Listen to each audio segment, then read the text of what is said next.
All right, right here, let's look at graphing parametric equations to get those questions down about what does it look like and how are we going to do this. So here's a question that you're going to take a look at. Sketch the curve given by the pair of parametric equations over the given interval. So here's the cool thing about parametrics is like, okay, we have right here one value and then right here another equation. And then, you know, this is our interval that we're looking at.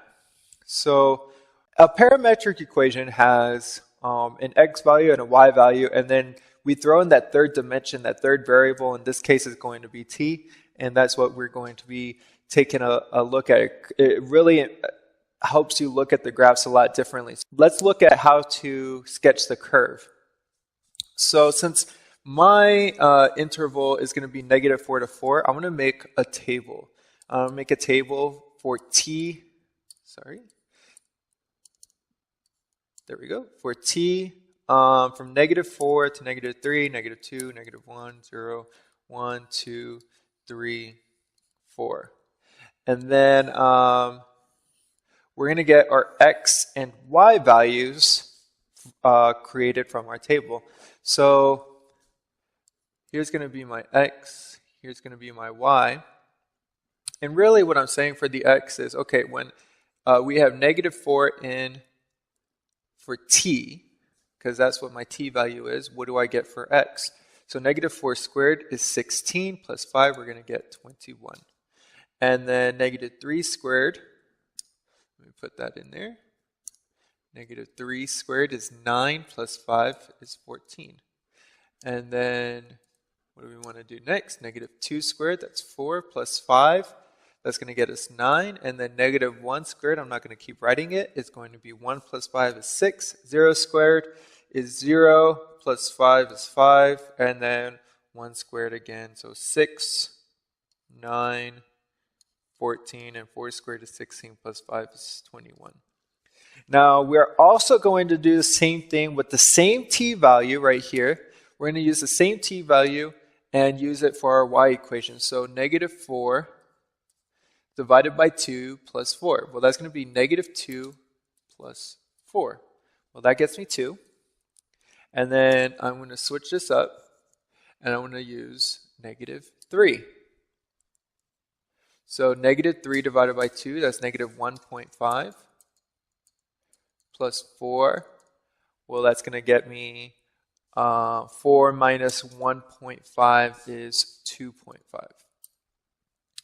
And then we're going to use, after -3, we'll use -2.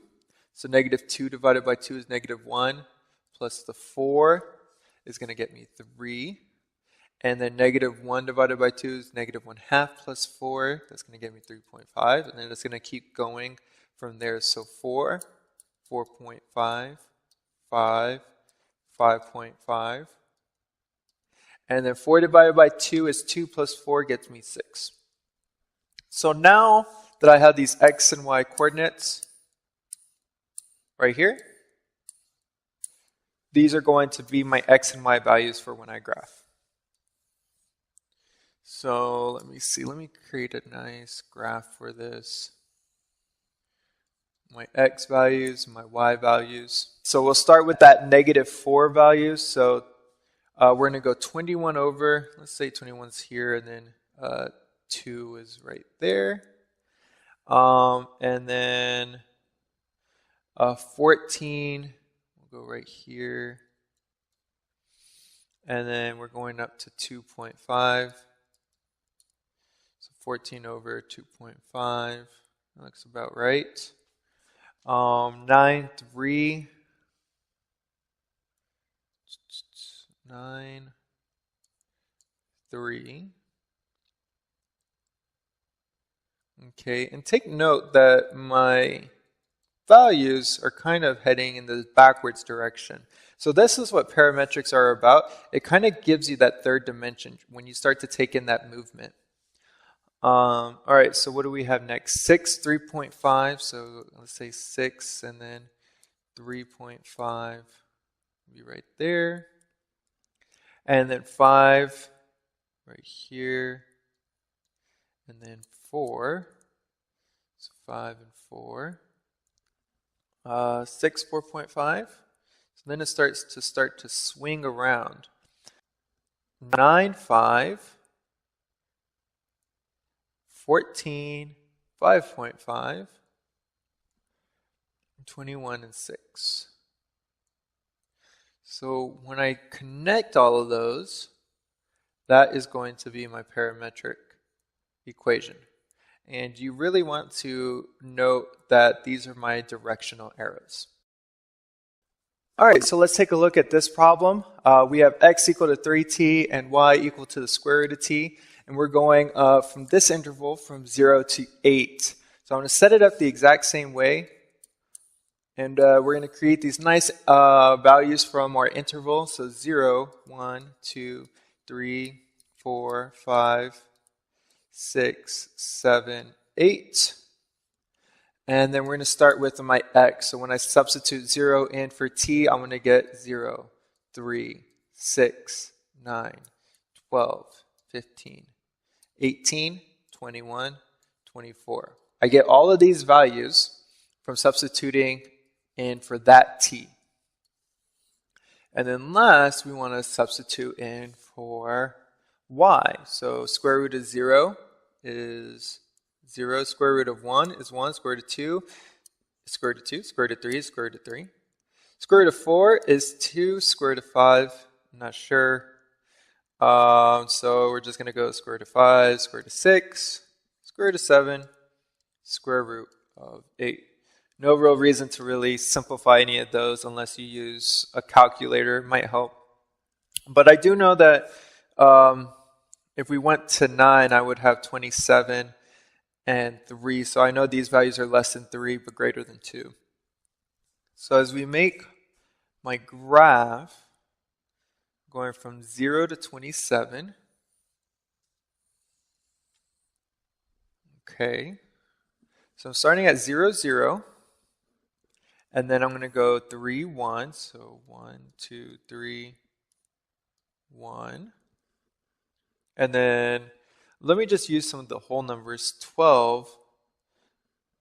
So 1, 2, 3, 4, 5, 6, 7, 8, 9, 10, 11, 12. And then 2. All right. And then we have 3 square root of, all right, so 6. Square root of 2, 3, 4, 5, 6. Square root of 2 is about 1.1. So it looks like I have one of those going on.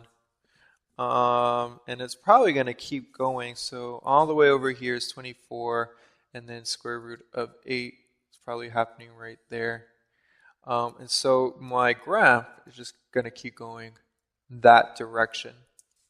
So that's how you're going to get parametrics. Let's see if you can try this one. Go ahead and try this sketch on your own.